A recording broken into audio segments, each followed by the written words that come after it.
家好，歡迎收睇 Max TV 香港新人，以後為大家帶嚟最新、最受關注嘅圖片新人。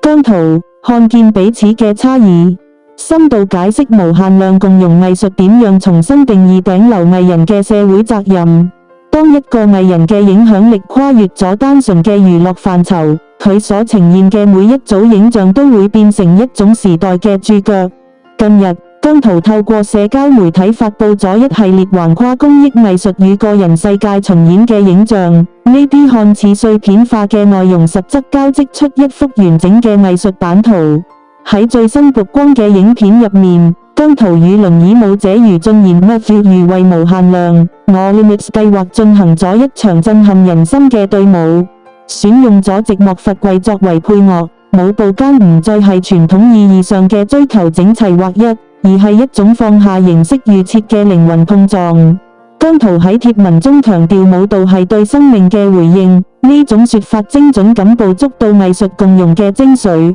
當姜濤與 Matthew 手尖相觸，我哋見到嘅唔係身體上嘅差距，而係對生命力共同嘅尊重。呢種正面嘅能量投放，唔單止提升咗無限量呢個公益計劃嘅大眾認知度，更讓大眾見識到姜濤作為藝術家，點樣用肢體語言去消解社會嘅偏見與標籤。與此同時，另一組喺巴黎拍攝嘅時尚照片，則展示咗佢喺繁華都市中嘅孤獨美學。姜濤身穿深色西裝外套，入面襯住帶有紅色條紋嘅白色針織衫，喺充滿古典氣息嘅旋轉樓梯間，與牆上張力十足嘅紅色拱形版畫形成鮮明對比。最令人印象深刻嘅係佢拎住一部紅色微型相機遮住眼睛嘅特寫，呢個動作充滿隱喻。喺萬眾矚目嘅視線壓力下，佢正嘗試用自己嘅視覺去重新定義世界。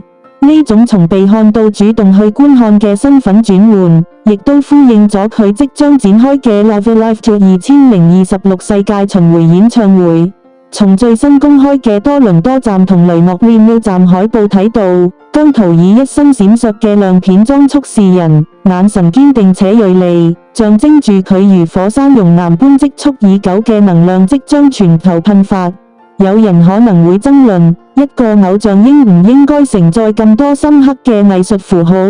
但我認為，姜濤呢種將社會共融、個人成長與國際舞台無縫銜接嘅做法，正係香港藝人走向國際嘅最佳範例。佢唔單止係喺賣門票、影靚相，佢係透過呢啲視覺素材，嘗試與觀眾進行一場關於生命與可能嘅辯論。從巴黎街頭嘅自省，到與殘疾藝術家嘅共鳴，再到跨洋過海嘅巡演宣告，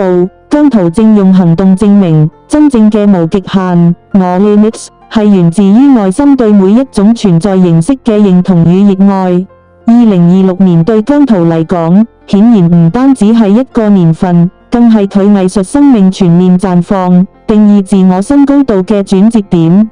感謝你觀看我們的影片。如果你覺得影片對你有用，請按讚、分享並發表評論。